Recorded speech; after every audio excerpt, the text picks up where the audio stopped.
guys, how's it going? Welcome to this week's recap video. It is a beautiful blustery day outside here in Eastern Oregon today. I went out this morning to film a video planting some spring containers and I lasted 10 minutes? Yeah. I was like, nope, I'm not doing this today.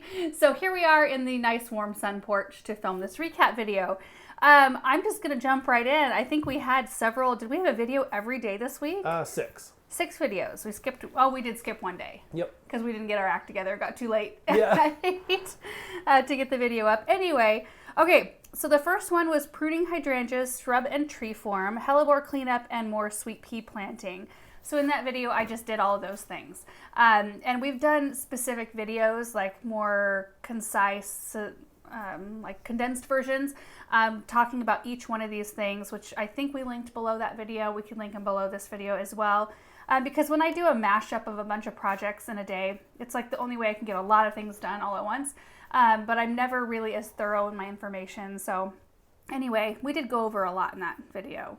Irene said, can I use rose tone on potted paniculatas? I have 4 limelight trees in pots and 2 strawberry sundaes in pots as well. Would you recommend rose tone or use a liquid fertilizer because my paniculatas are in pots? I would use rose tone with the potted plants. There's instructions on the back that tell you how much to use based on the diameter size of your pot, and I do it often. In fact, I'm starting to use, this year I'm experimenting with flower tone and mixing that into the soil, like into the root zone of my annual plants, as more of a slow release fertilizer, because I just want to see how long it lasts and see if I can reduce the amount of weekly fertilizer applications I need to make, because if we can figure out how to make that more streamlined and faster and just better all the way around, I don't know. We're just trying to improve things every year. So I will be reporting on how that works. Kathleen says, what does old wood mean? So when something blooms on old wood, that means it flumes. What in the world? It forms and blooms at the same time. It flumes its blooms. It forms its blooms on the wood from last year. So like, let's say a lilac, for example, it blooms in the spring. After it's done blooming, it works for the rest of that season on forming the buds for next year's bloom. So something that blooms on new wood, say like a paniculata hydrangea, when it starts forming new wood in the spring, then it's automatically forming new buds, new blooms for that specific year. Does that make sense? Yeah, so it's kind of like the blooms or the buds and the stem grow at the same year for new wood, and the stem and buds have already formed the previous year. Yeah. For old wood bloomers. Yeah, for old wood. So anything that blooms on old wood, you have to be very careful not to prune it. Or let things eat it. Right. Or like a bad winter can ruin your blooms. So like in a video recently where we pruned roses, I also pruned 9 barks because they were out of control. And they are old wood bloomers, which means I cut off all of their blooms for this year, which didn't make that much of a difference to me. I don't really lean on 9 barks as being a heavy bloomer or like a huge bloom interest in my garden. But I knew I was cutting off the blooms. Sometimes you want to sacrifice blooms for shape. Anyway.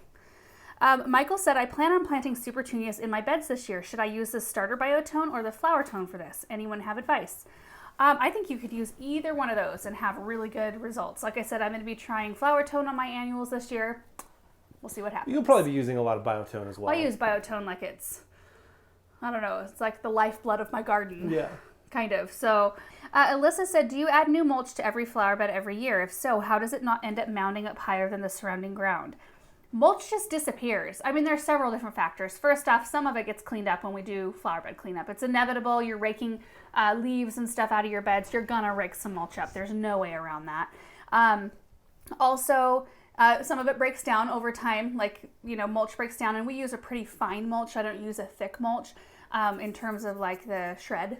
The shred is pretty small, so it breaks down pretty quickly, and so it kind of works its way into the soil. When we turn on our drip system, so our drip lines are all underneath the mulch. Whenever we turn it on, the whole drip line, it kind of like shakes and vibrates, and it kind of shakes mulch off. And like that's how come our drip lines are always showing. They show like that, unless you do a super thick layer of mulch over the top of them, it's just going to shake that mulch off eventually. And then the earth is just constantly moving too. Like the ground, there's vibrations all the time. And I think just general movement, I don't know. Well, there's microbes moving things around. Yeah. There's, grubs and worms and I mean, everything's lot kind of of worms. in a Yeah. constant state of, of movement. That's why, like, you see rocks come to the top every year. After you have a hard winter or something, you'll have, like, where do these rocks come from? Well, the earth is moving and bringing those things to the top. Yeah, and freeze thaw. Yeah, freeze like thaw. it's heaving stuff up. I Yep. mean, there's just constant activity going on, whether or not it's caused by us or, just in general. Sarah said, is there a reason that you wait till spring to remove the spent hydrangea blooms? No, you can remove them at any point. In fact, every year I tell Erin, I'm gonna remove those because I don't want to look at those big brown flower heads. But I tend to leave them because I end up using them in decorating projects. I'll paint them and use them in something, or I'll just gather up a bouquet of them for something. I don't know. I mean, I think it's better to prune in the late winter, early spring for paniculata and arborescens, but there's no harm in going and just removing the spent blooms after they're done, like in the fall or whatever. I just don't prune too far down into the shrub if you're going to do it that way, and wait to do your major pruning until later when the buds start to swell in the early spring, like I kind of explained in the video. Keeping It Real with Jess says, do you ever get nervous knowing how many people watch you now? I don't think I really get nervous. I mean, not in general. Usually I'm excited to share whatever we're doing. The only time I guess I could say I get a little bit like, is when I'm talking about anything to do with insecticide, fungicide, anything that has a lot of different opinions surrounding it.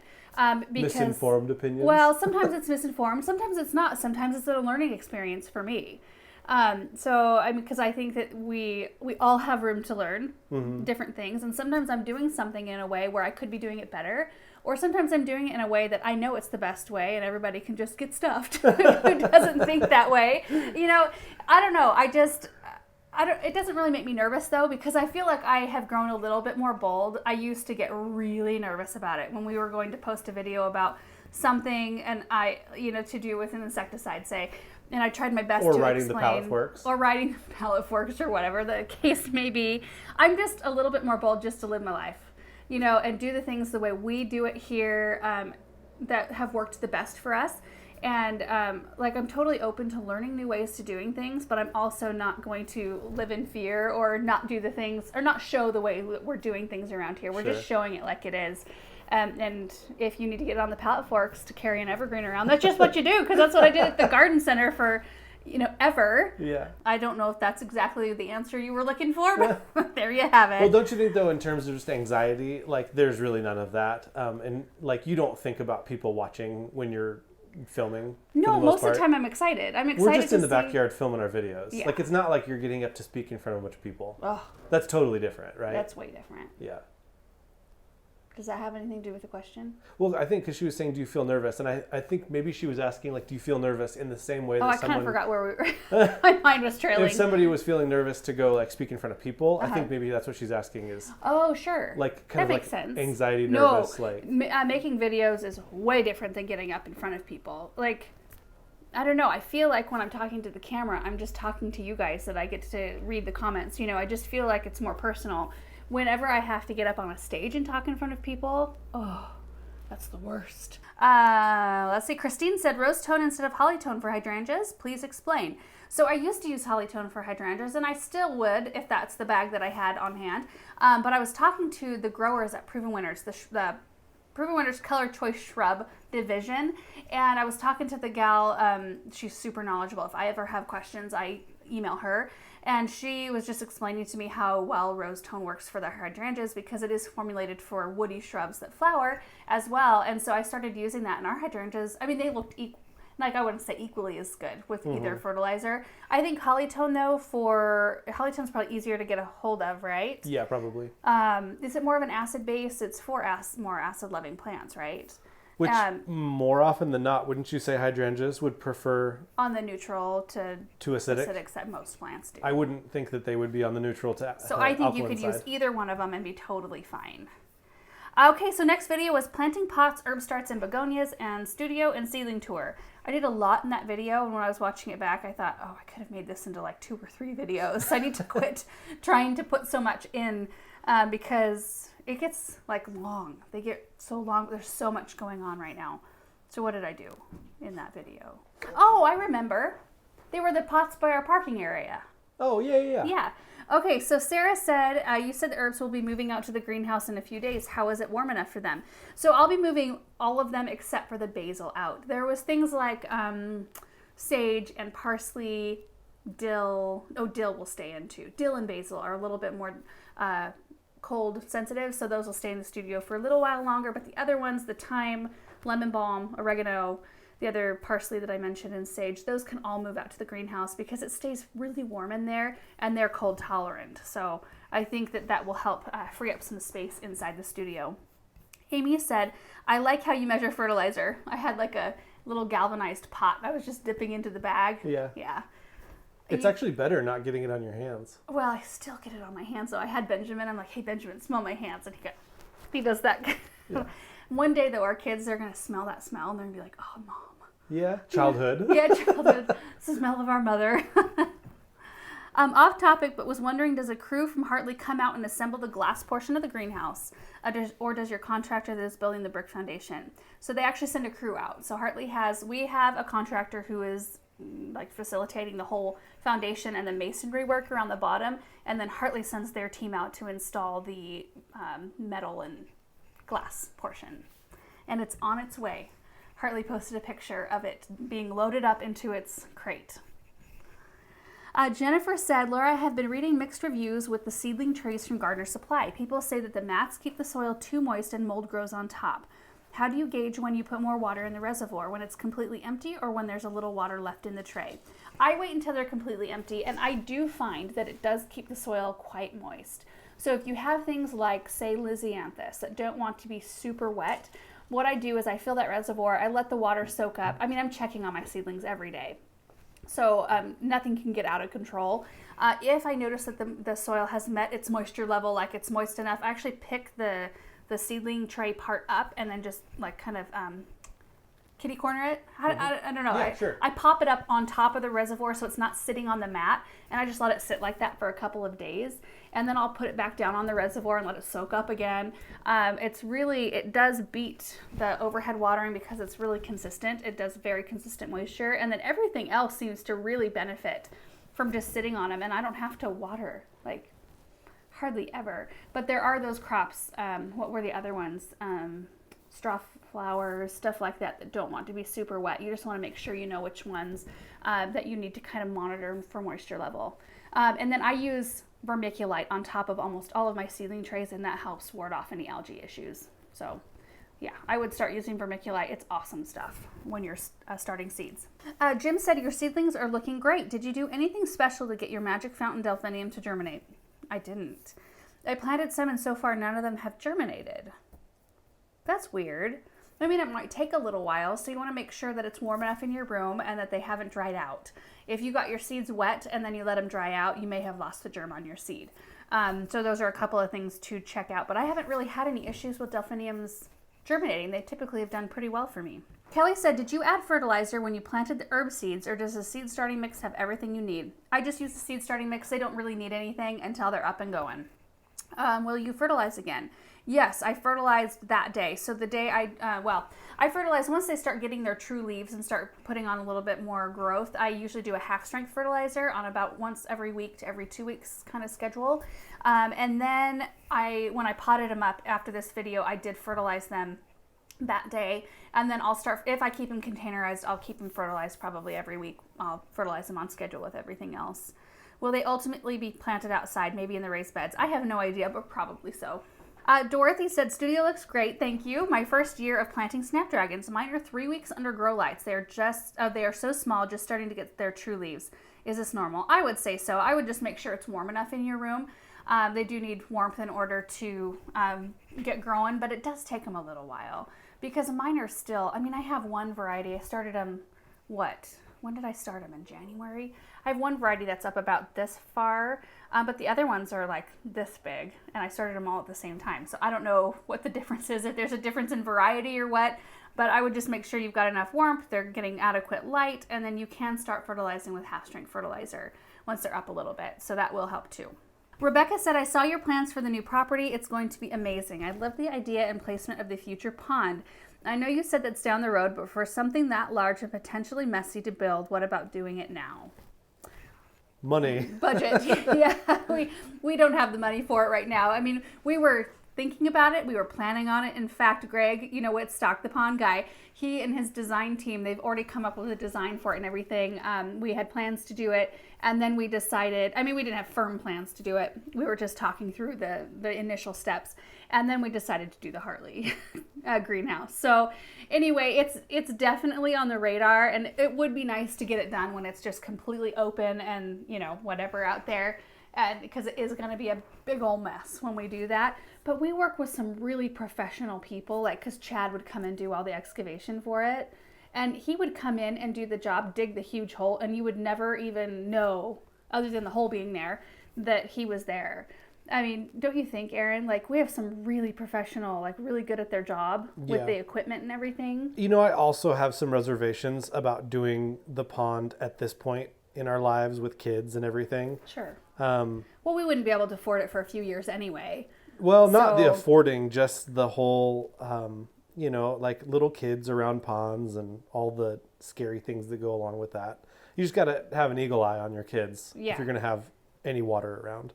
So there's that consideration too. It's on my mind. Yeah, it's definitely something. But the kids are around swimming pools, or Benjamin has been. You know, my parents have a swimming pool, and he's getting swimming lessons this year. So I think, like, I was too swimming because my grandparents had a swimming pool. And so my parents were like, you know.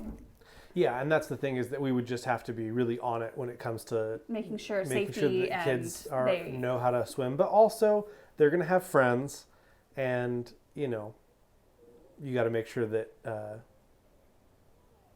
you're taking care of everybody else that's at your home as well. Yeah.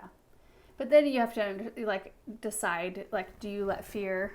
It's like one of those things, you know, do you let fear run your life and forego some of those things that would make an amazing childhood memories for our kids? You're right. You know, I don't know. I totally understand where you're coming from, though, on that. Because it can be a scary thing, for sure. Yeah. But I lived around canals and ditches, like, since I was tiny.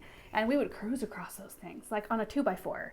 We'd have a 2x4 bridge built across the ditch. Yeah. And, we did a lot of things back then, like hunting with shotguns when I was a little girl. Whoa. Anyway, okay. Jay Glee said, do you like the new pruners from Felco? I haven't tried out like the curved pair. I actually didn't like how those felt in my hand as much as I liked the largest pair. I can't remember what the number is on those. 321? 321 and 322, I think. 322 is the longest one, I think. So it's straight handled, straight blade, and it had the longest blade, and I've used the heck out of those pruners already. So I have a pair in our kitchen in a drawer, and I got those out last night, and I cut back all of our hellebores right there in the bed while Benjamin was playing with bubbles. And then I have a pair in the studio, and I just find myself reaching for those all the time already. So I think that that pair 322s are definitely a good investment. They're not even out yet, are they? Not quite. End of this month.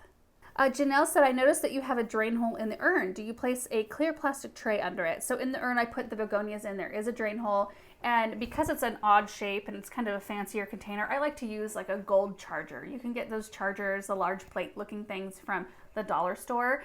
And they work really well as saucers under things, and they kind of look a little bit more elevated because that really beautiful urn would look really weird with a clear plastic saucer under it. Even though it's clear, you can still see it, you know what I mean? Next video was an easy Easter project, winter sowing update and placing trees. So I cut a branch from our lilac tree, spray painted it white, hung eggs from it, and it's sitting in our landing, and I'm loving it. I think it's the sweetest little thing. And so inexpensive. And then I showed you guys inside of our water jug, showed you how the seeds are coming up in there, and then we placed trees on the new property, Aaron and I, 11 trees. Yeah. They're still sitting there, exactly where we placed them. Amy said, thanks for showing the drawing. It helps so much imagining your vision. Cute egg tree, nice, easy project. Off topic, but where did you get the chairs in Benjamin's loud playroom? So it's his loud playroom / back parlor. I have some gray tufted chairs. I don't remember the brand. I got them from People's Furniture in Weiser, Idaho. So they would probably know what they are. Margot said, seeing Aaron getting the blue spruce from the front of the house with the forklift makes me wonder, have you ever considered using the Versailles area as a semicircular drive? Yes, we have. In fact, and tell me if this is a weird idea, but you know our portico where it's the portico, where we've got the 2 black benches and the window boxes, and it's the balcony area, underneath it. Would it be weird, like architecturally, if we somehow like built that in to be part of the house, like an entryway? Because right now when you go through those double doors, you pretty much are standing right in the back of our couch, because our couch faces our fireplace. There's no entryway. That's my only what's the word? You could have couches that face each other, though. They don't have to face the... We could. It's my only question, though, about making that a formal entrance, because there's no formal entrance. There's no place for people to put their coats. There's no, I feel like an entryway needs to have a place, like a little bit of a dumping ground for shoes or coats or what. We don't make people take their shoes off to come in our house, but it's nice to have a place to put things. I know what you're saying. I just think that you need to find a photo or something, or have, commission someone to sketch it out. Even if it's like more glassed in, like almost more of like a sun porch kind of looking thing. I can't see that looking good. I think it would look very... it might look weird. Like you would still need something else as the porch. Right. I totally get that. Because it might look weird, but it sure would make a nice, like a very gentle welcome into the house, because you would enter that portico area would now be interior, and you could have a chandelier over a table in the center with beautiful flowers, and then you would have like a coat rack, and you could have things where people could feel like, okay, get ready to enter the house. I still think there's enough room though to have people come in there, and you could arrange the furniture to where there was a little bit more of a landing. Maybe, but you would still be walking straight into a seating area. Yeah, that's true. Yeah, I don't know. Let me know if you think that would be a weird thing to do, because I feel like that's the only way to make it work as a formal entrance. If anyone watching this knows how to sketch things, I'll send you a photo, and then you can draw it out for us. Landscape Matter says, I think I'm starting to see the new space. Just know it's going to be amazing. Can you share the paint color in the new studio space? Yes, that is Sherwin-Williams Web Gray. It's definitely like a navy. Definitely like a very blue-gray color. And it is growing on me. When I very first got that first coat done, which that's all I've done. I mean, if you look close, you can still see white wall through it in a lot of places. I was just like, I don't know. I don't know if a blue is the way I want to go in here. I was kind of thinking more green, and I wanted it very deep and kind of moody looking, because that's kind of what I'm drawn to. And I do have a navy room in our house that I love. And I do think that the green plays off that blue beautifully. Don't you think, Erin? Like, it's such a nice backdrop to green plants. I don't know. I won't get around to painting it until next winter anyway at this point. So it's probably going to stay that color, at least for the next year. Jay says yay. Jay says yay. Says, love to see the planting out of the trees. You can really start to see it begin to come together. I'm assuming the placement of the blue spruces will be sort of a secondary windbreak as well for the lawn. Yes, it will definitely help to break the wind for sure. Have you got any ideas of what trees will go where the Corinthian lindens were going to go? So behind our gazebo, we were going to line the driveway with Corinthian lindens. Or due to the construction and such in the area, will you hold off till at least all that's settled? Yes. So the Corinthian lindens are now going to live out on the new property, which I knew we were going to do anyway, because I ended up deciding I didn't really want that particular shape back there. I wanted something more rounded that could create more of a canopy over the driveway.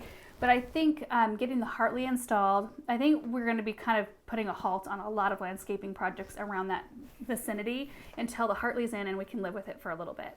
I think I need to see it there to envision the big stuff, which makes me happy, because Erin wants to roll with stuff, and I think you would like to see plans like today of what plants we could order so that we had them on hand for once, like the second the greenhouse is done, we could get them in the ground. Mm-hmm. Don't you think? Yeah, well, yeah. I like big things, and so any large evergreens or trees, I would rather get those planted now, so that they have an extra year to grow. For me, I'm like, well, let's leave it as open as possible for everybody that needs to get equipment in, everybody that needs to work in the area, and that way I don't have to stress about that. But are you ready to go the second that it's completed? No, because I need to live with it for a minute. Okay. Well, and I can respect that. I mean, I get that you kind of want to get a feel for it, because things that on paper versus things it always changes in real life are not the same. It really does always change. Even if you draw it to scale, it changes a lot. Lisa said, off topic, but we want to install a frost-free water source and have a well. Does yours run straight from the well? Yes, right? I think so. I'm not that well versed in things like that. I think if you know what you need and can do it yourself, then you wouldn't have asked the question. If you need to ask the question, like I'm a person that needs to ask the question, right? So I just talk to a pump guy, talk to a well guy, like all the people that you need to get lined up to do stuff like that. Those are the kind of the questions that you really need to talk to them. And I've seen that prices are like wildly different depending on the part of the country you live in. So it's not even worth it to say how much we paid for things, because it might cost you half as much, or it might cost double. you twice as much. Yeah. So you really just need to talk to people in your area, ask them what you need for your setup, and get a quote on it. But she's asking about how does it have enough pressure if it's not going through a tank? I think that you have a tank. So like ours, I think we have an in-well pressure tank. I think that's what we did. But you can do external. You can do external ones too. So I think that's the answer to the question: is that you do need one, and it needs to go somewhere. You either get an external. There's some that you can bury, and there's some that also go in the well. And I think those are the most expensive. But we opted to go with the one in the well. Because then it took up the least amount of space, and you don't need to get like a little well house or pump house or anything like that. It's just all that contained in the ground. Brian and Tammy Olson said, first I must say the angles of the video shots were amazing. This was full of fantastic projects. How big will that blue spruce get, and how long will it take to reach maximum size? I think aren't those hoop size spruces, Aaron? Let's see, 50 feet tall and a spread of 20 feet. It's a good size. Yeah, and spruces like our area, so we definitely we gave them a lot of space out there. LB said, is this a new sketch of your property? Actually, it's one of the first ones. The first one I did was on your iPad. And then I did this one on grid paper because it's actually the scale. Really close. I got on Google Earth and I was able to measure out and kind of figure out how things were. And it's pretty close. The only thing that was wrong on it was the trajectory of our driveway, because we ended up shaping that just a little bit different. But I put that driveway in kind of as a loose plan. This is the first time I've seen a big pond in the middle, and I so hope you decide to do that. Yes, we may still be doing that. We'll see. This land just begs for a pond, a big one. How big was that pond? Do you remember? I don't remember. It was big. Yeah, it's pretty good size. Yeah. It would give purpose and be an anchor for everything else. And I feel like it would help the whole property look cooler. Yeah. The grass will. Cooler temperature wise. But it'll bring a cool vibe to the property. Yeah. It'll seem cooler even when it's really hot. I still think that we could just add a pond. We would probably need to remove, or transplant a couple trees or shrubs or something. Maybe, but we don't have a plan really developed for that space other than grass at this point. Right. We are going to be developing more of it in terms of adding big shade trees and flower beds along the edges and things like that. But Veronica said, who else had a heart attack when Laura was standing on the forks of the tractor? Because I did. I don't think that you were alone in that, Veronica. I think there were a few people who were either having a heart attack or were triggered by that. It's just the way we do things around here. I don't know. We just don't, I don't know. I'm not advocating that that's proper behavior, or that's how anybody should do it. But I don't know. We've tried to, as we've gone with making videos and stuff, we share just more of what we do in our life. We used to shelter a lot more of that stuff and be like, well, let's just not show that. But it's how everybody does stuff, So we just... Well, you're just trying not to, increase controversy or, right. You know what I mean, bring up things that people are going to get triggered by. Right. Anyway. Beth said, tree area with no structure. Just bring something pretty in and plop it in a spot. Who are you and where is our Laura? Just kidding. It's all really looking great. It is true. This area is going to be a little bit of a interesting one because I have zero plan on really. In the plan I showed you, I put a bunch of circles for trees and stuff, but even that is not even really true. I was just putting those in as kind of placeholders just to kind of get an idea of what it would look like. And we truly are just going to plop stuff in and around however we feel like it, because we've got the main stuff in place. We'll have our orchard with the shed and our cut flower garden. The high tunnel will have a spot where we're going to have raspberry beds developed on this side, so the north side of the cut flower garden. And then as long as we have our big structure trees, so our big evergreens and our big shade trees placed to where they aren't competing for space and all of that business, then we can just fill in with whatever else. Like everything else has its place, and so it's just going to be interesting. Leanne said, good morning, Laura. Little birdie over at Hartley Botanics said they are shipping your greenhouse yesterday. Will we see a video on this soon? I don't know. Well, first you'll see videos about the removal of the gazebo, which I'm hearing is like the first week of April at this point. They were slated to do at the end of February, and then we got like 8 inches of snow.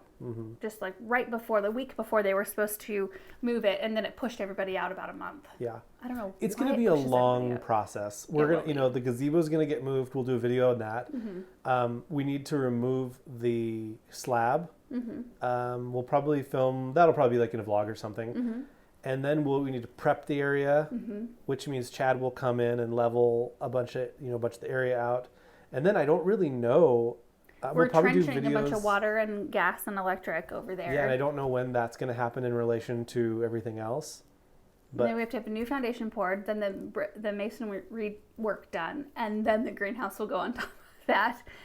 Realistically, it's going to be fall, you guys. Like, it will be a long process because, I don't know, with everybody's schedule and the weather kind of being the way it is, or was, I don't know how, like, one storm can push everybody out, like, a whole month. Yeah, I don't know. And then it pushes everybody else's projects out a month because then they have to reschedule stuff. And anyway, it's all good, though. It's going to be a really exciting process to watch.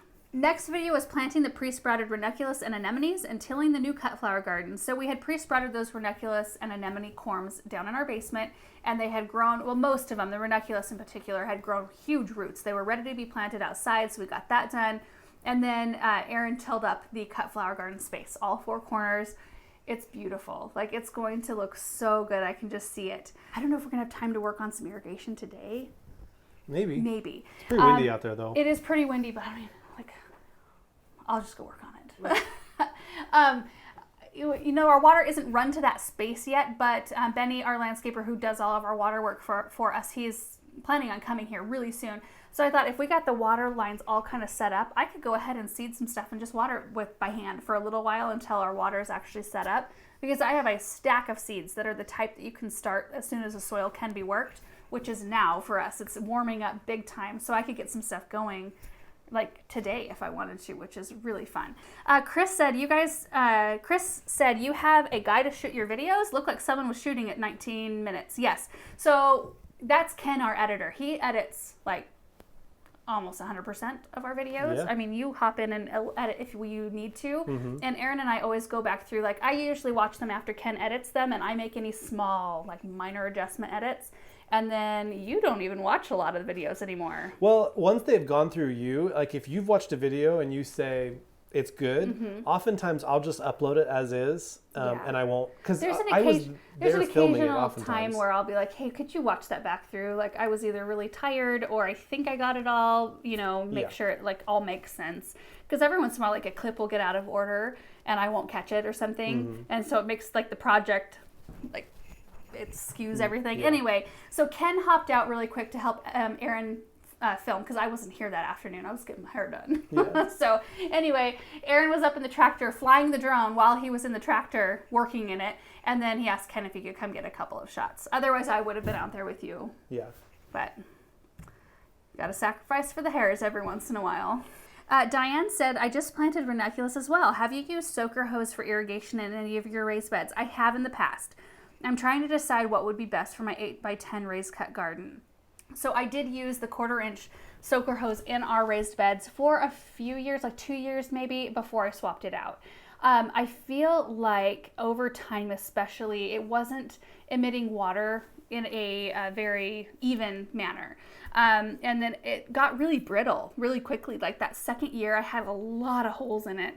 I think just like the sun maybe, and then the constant water, I don't know, like it was breaking down a lot faster than my regular stuff. So now I use a 1/4-inch brown drip tubing that has the emitter holes every 6 inches. You can find it every 6 inches or every 9-inch emitter holes. Either one works fine. And I've been using that for the last few years, and I've really liked that better. I feel like it's more consistent. That's just personal opinion, but I feel like the coverage is very even and it's predictable. And that is what you want from drip. Andrew said, I thought tilling is damaging for soil. Do you not believe in the no dig, no till method? You know what? I know very little about the no dig, no-till method. I haven't done a whole bunch of research on it. I do know that, I mean, we've been tilling for a lot of years. My parents have been. We live in an agricultural community, and that's kind of like what we do. And we've met some pretty good success with our methods. But not to say that no dig, no till. I know that a lot of people, I think it's like gaining huge popularity, especially recently. And there's a lot of success in that method too. I think when it comes down to it, it's interesting to see all the different ways people go about doing something and kind of to find that success. And I think there's a lot of different ways you can do it. None of them are wrong or right or whatever. It's just like the way that you want to go about it. Because I think some people's idea of success, like you could have a garden, or one person can have a garden full of weeds, but they're growing amazing produce. And that to them is success. They don't care about the weeds. They don't see that, because success to them is this amazing produce. And then you have another person who wants it aesthetically beautiful, like weed-free, very tidy, very formal, whatever appearance. And that to them means success in the garden. So everybody's got their different approach. I think it would be an interesting experiment. Mm-hmm. Don't you think so? Yeah. Like to allot a little plot out there and just do a no dig, no till. The only problem with the experiment is that it's going to require one of us to do the research. It's not going to be me. I just need somebody just to give me like a stepped out guide on what to do, and like I don't know, eliminate the fluff. I don't want to know any of the stuff. Just give me the steps. I'll do it. That's how I learn. I have to do it. I don't research it. I'm a doer. MW, I think the research part gets after me a little bit, and I can see why some beginners get frustrated, because there's so many different opinions. Like I just said, there's so many different methods to doing something, and some people are very staunch in their opinions. Yeah. And I think that can be very discouraging when you meet all of these different ideas online, especially, and you don't know which one to choose or which one to trust or whatever, because some people fight their method so vehemently. Yeah. Like, when different areas deal with different amounts of sun, different soil structures, different water types. Yeah. I think there's just so many different ways to have success, and you do talk to people in your area, and people that have been thing successful in your area, because I think one method may not be as successful for someone else with different conditions. Right. MW said, how do they make a living? Besides YouTube, books, sell plants? I'd be surprised if advertising for other companies is enough. If so, that's awesome. So I feel like answering this question every once in a while is probably good, because I'm sure that you're not the only one wondering. We do make the bulk of our money from you guys watching videos and watching the ads that play before the videos, both on YouTube and Facebook. I mean, that's probably the biggest source of our income. We do work with a few sponsors, a few companies that we've worked with for a lot of years. They are a very small portion of what we make, but we like to work with them because we like the people, we like the companies that we work with in particular and what they stand for. And so we find those relationships very beneficial. Maybe a good way to put it is that we don't have to. No, we don't have to work with the companies. We could continue Garden Answer without, we probably wouldn't do as many projects or as bigger projects, but we scaled down maybe just a little bit, but we could easily continue doing what we're doing without sponsors. Mm-hmm. But we like working with the people we work with. We feel very lucky to work with who we work with. There's some brands or things that you promote, whether you have an audience or not. Like, I like Sonos speakers. Yeah. Like, anybody who comes to the house will be like, hey, check out my Sonos speakers. Or Philips Hue bulbs. Or my Philips Hue. Check out, I can change all my lights to red. Yeah. Or to purple. Like, who wants to do that? There's things that you get excited about because they work for you, or you've had success with it or whatever. I feel like that's the way kind of our sponsors are, is that, when you've had success with something, you kind of are excited to just tell people about, like, this is how it works for me. Like, you do you, but this is... Yeah. Like, I've tried a lot of different annuals throughout the years. You want to have success, plant Supertunia Vista bubblegum. Yeah. Just plant it. Just trust me. Yeah. So you land on stuff that really either speaks to you or has worked well for you. Spoma Organic, we've worked with them for a lot of years now. And it's something my parents have sold in their store and used in their own garden forever, for as long as I can remember. Mm. So that to me was like an easy, like, yes, absolutely. Let's work with the Spoma Organic because I believe in their stuff. It works well for what we're doing. And I mean, the proof's in the pudding, you know? So anyway, we also make some income off of affiliate sales. So like when people purchase things on Amazon, Some of the Oh, links. that must be like a real small. It's very small. Yeah. It's like very tiny. And we put in no effort. We could maybe try to make a little bit more if we put more we also effort put into no that. effort into merch. Yeah, we make a little bit off of merch, very little bit. Uh-huh. Yeah, we put no effort into that. What is there anything else? There's only so many areas you want to put effort into, you know? Yeah. And I just feel so lucky that we get to do what we do and the projects we get to share with you guys. I mean, it's kind of like living the dream. I mean, we get to work on our property, and I mean, a lot of the projects we wouldn't do if we weren't making videos about it. Yeah. I mean, there's no doubt about it. The answer to the question is the advertisements that play in the video on YouTube and Facebook. That is The biggest. That's the bulk. Yeah. Charlotte said, I'm assuming you get most of your palletized items from your parents' garden center, but how would you recommend purchases for bulk pallets of things for those of us who have large gardens or projects? I would love to have some tips on buying bags of compost, biotone, etc. Okay, so we get our things 3 different ways. Like, for example, we work with Espoma Organic, so a lot of times we can get palletized items from them, but they don't sell to, like, they're not a retailer. Directly, yeah. So that's how we get a lot of our palletized items. My parents' garden center, of course, we can order things in from them. And I think you can order, a lot of people, you guys could order things from your local garden center. If you just get with whoever's doing the ordering, a lot of times they'll do special orders and we'll order in whatever you want. And sometimes it will arrive on a pallet if you're ordering enough stuff. And then sometimes the garden center can't even get what we need, and we can't get it from Espoma or whatever. Like, Erin ordered all of our seed starting mix, which we've got a huge pile of it in our greenhouse, through our local True Value, like Ace Hardware, True Value. They drop ship, right? Is that what the term is? They ship to the store, and then you can pick it up at the store. And so that's how we got a hold of the bigger bags anyway of the seed starting mix, which was a much more efficient way for us to buy it instead of the small bags. So you can also get some items from like Home Depot and Lowe's too.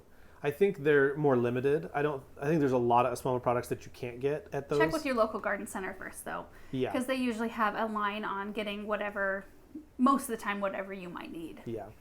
Okay, next video was spraying our fruit trees. So I used a dormant oil, like a horticultural oil. It was all seasons horticultural oil. And liquid copper for overwintering insects and disease. So I just talked through our process here in our area, how the people, we've got a lot of orchards in our area, and how they do their schedule of spraying. And then I sprayed our tiny little trees in our new orchard.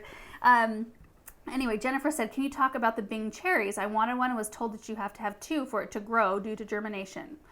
You might need 2 in order for them to cross-pollinate to get cherries. Let me look really quick.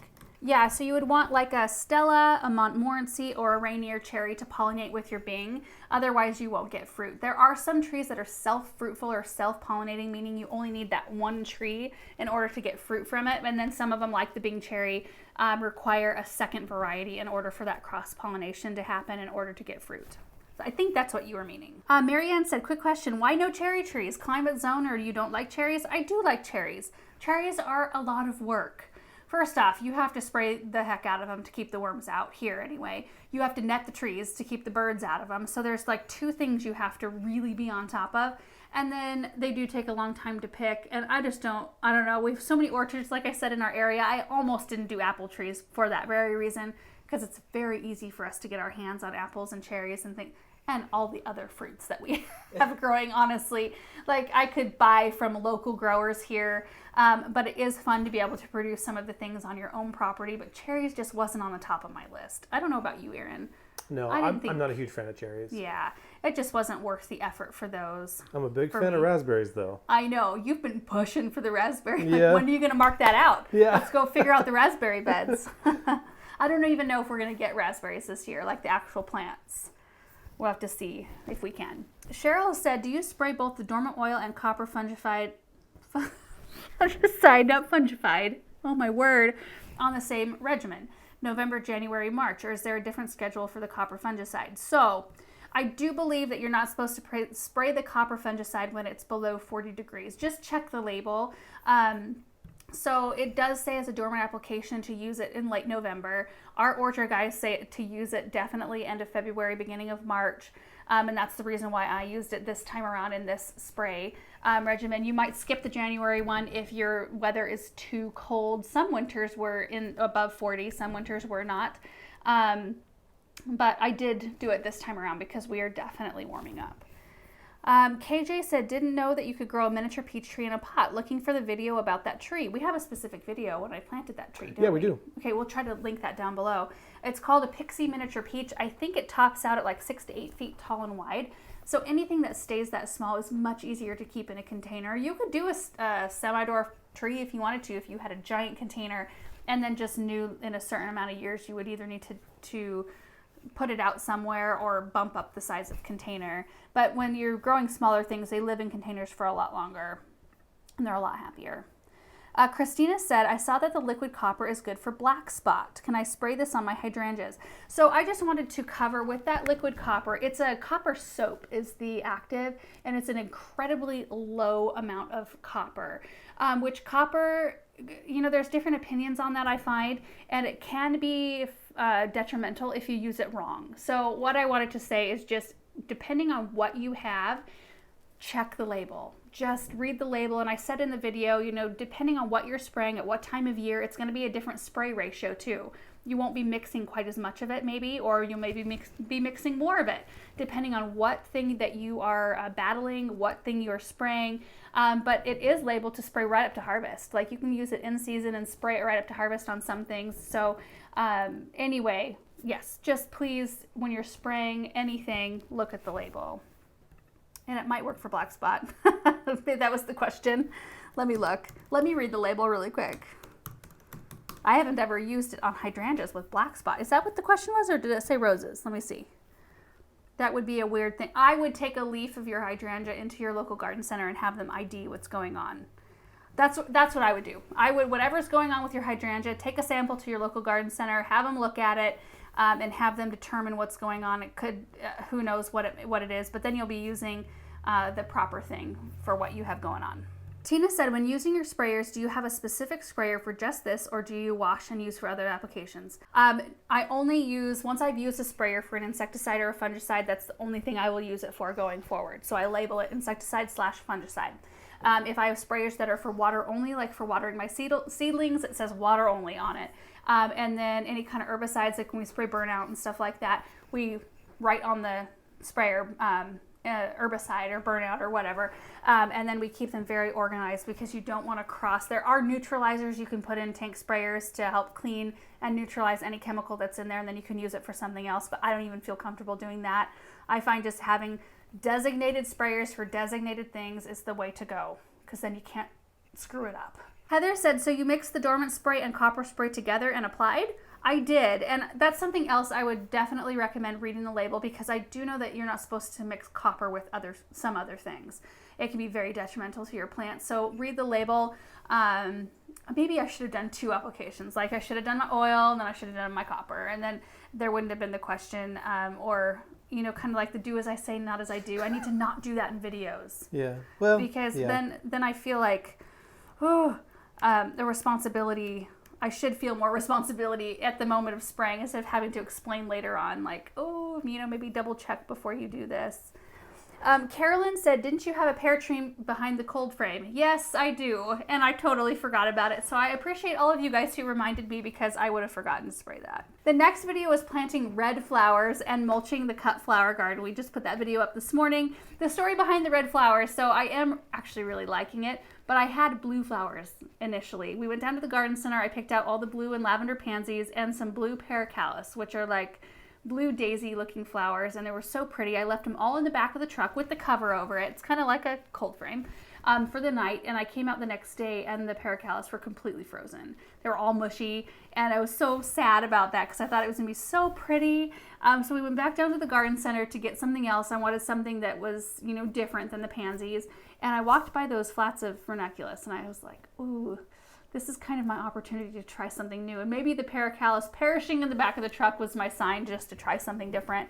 And so we did that, and then we started to mulch the cut flower garden. So Aaron was in the tractor mulching. There was some people who were like, why wasn't Aaron raking? Why weren't you in the tractor? I would rather rake, honestly. Like, I like that kind of work. It makes me feel like by the end of the day, like I can put this big giant check mark of like, I was super productive.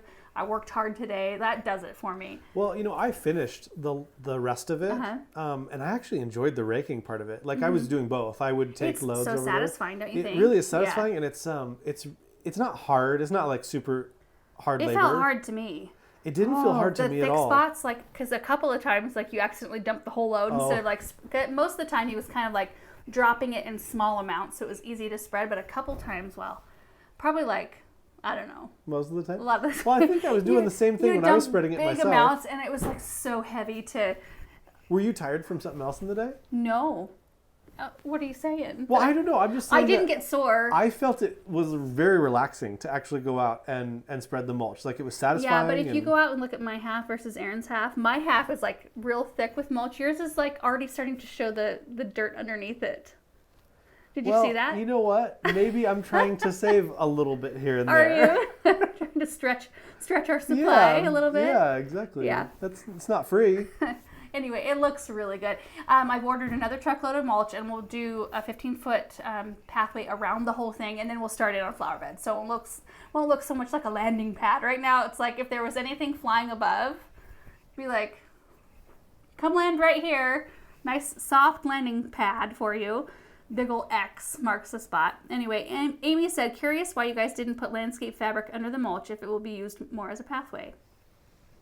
I wanted to put landscape fabric under the mulch. I just think that I really want it to be grass eventually, and I just didn't want to pull up the landscape fabric. But pulling up landscape fabric in that area would be so easy. Well, it's expensive though too. I mean, that's a lot of landscape fabric. Not really. I mean, you can order it in 15-foot bolts. I'll bet you're looking at like $1,000 in landscape fabric. No way. Oh yeah. Oh no. Well, I'll price it out. You know what? On screen, I will price it out from where would I buy it from? From Andrews. Retail price. Oh, well, don't do it on retail price. I'm just saying that would be an expensive thing, and I think that in a year or two, maybe not even a year, like we might be able to... Yeah, but a year or two of battling morning glory and bindweed and... I think that the mulch will suppress the weeds. Okay, well, I hope it does, because you can reuse landscape fabric, the kind that we put down. It's the Do It Pro. It's the best.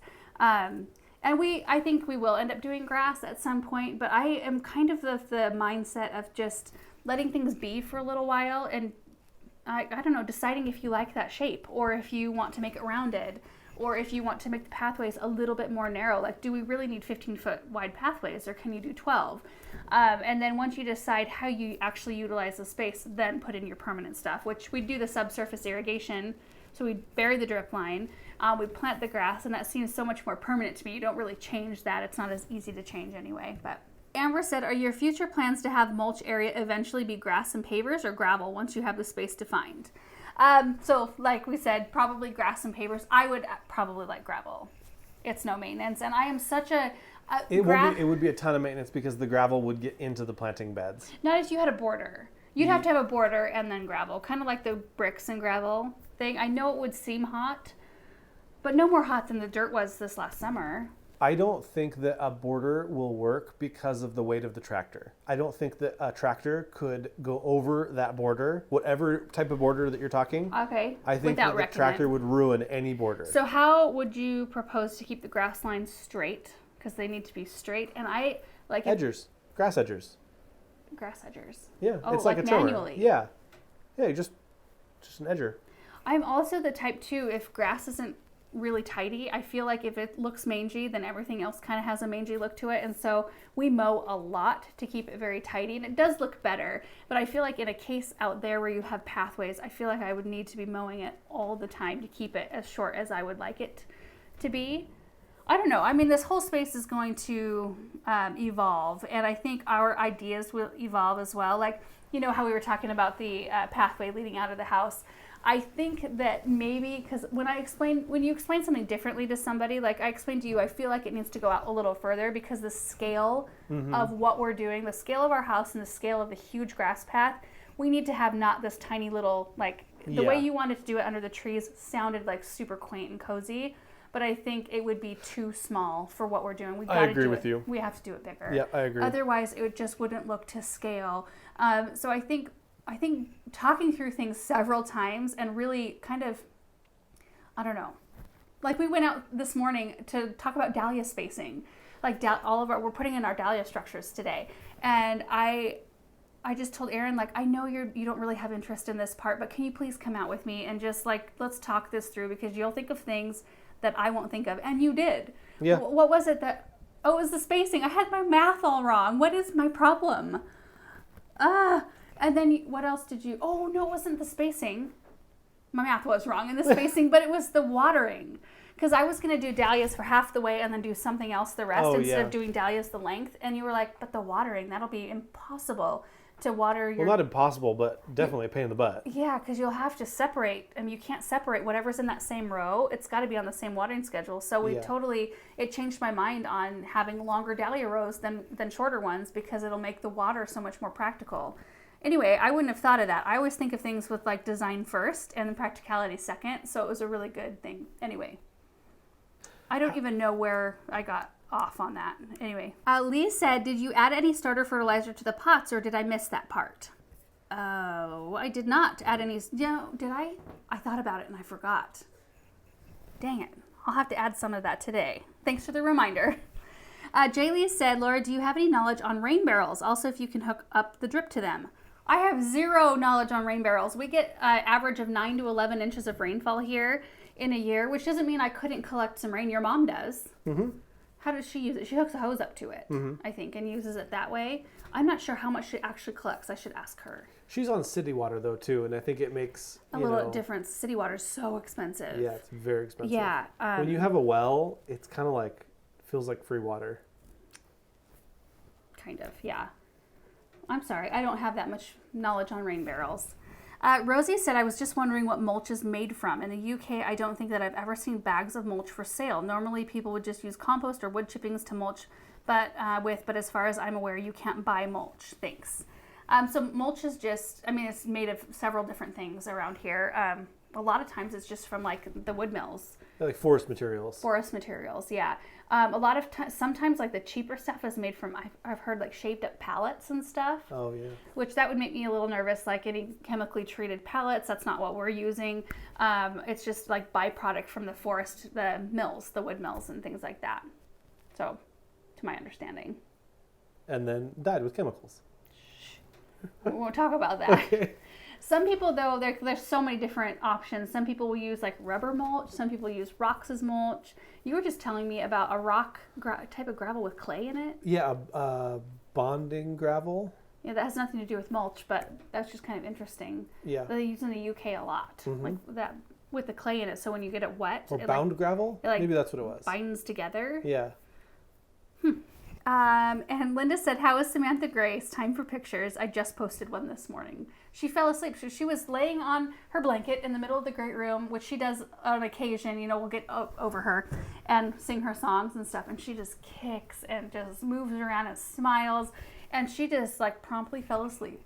And I remember like Benjamin never did that. Like this is I think one time I can remember that Benjamin did that. Yeah. Really? Yep. Yeah, I was just like so surprised and amazed that this baby could fall asleep in the middle of a room with a bunch of activity going on around her. Because Benjamin was just so different. We were different though then too. I mean, we were a lot more like nobody make any noise. And now we're like everybody can just live normally. Normally, like maybe try to, not do anything, like hang pictures. Get your hammer out or whatever, maybe save those projects for later, but like vacuuming, regular noise of walking around and just living life, we just do around Samantha, and I think she's much more chill because of it. Yeah. I think. Anyway, she's doing great. She just turned 8 weeks old today. She's smiling up a storm. She's starting to coo. She's also starting she notices these and she grabs on to my strings. She also grabs onto my hair, like big fistfuls. Benjamin didn't do that. But she is just like, oh, there's the hair. I love it. And then also we have one of those activity gym things, and she's making connection with the toys on those now. Like I can tell she's like thinking about it now. Before you'd lay her under and it was kind of like, oh, she wasn't really focused on it. But now she's focusing more. And it's just, She is just a sweet, sweet baby. Anyway, that is it, you guys, for this week's recap video. I'm hoping to get outside. I've got a couple hours of time where I can go maybe run some irrigation. Yes? You're looking super enthused. If you guys could just see Aaron's face behind the camera right now. The sooner we get irrigation down, the sooner you get your raspberry patch. Ooh, okay. Yeah. Does that do it for you? Yeah, it does. That does it. All right, guys. Thanks so much for watching. I hope you're having a great day. Have a great week, and we will see you in the next video. Bye.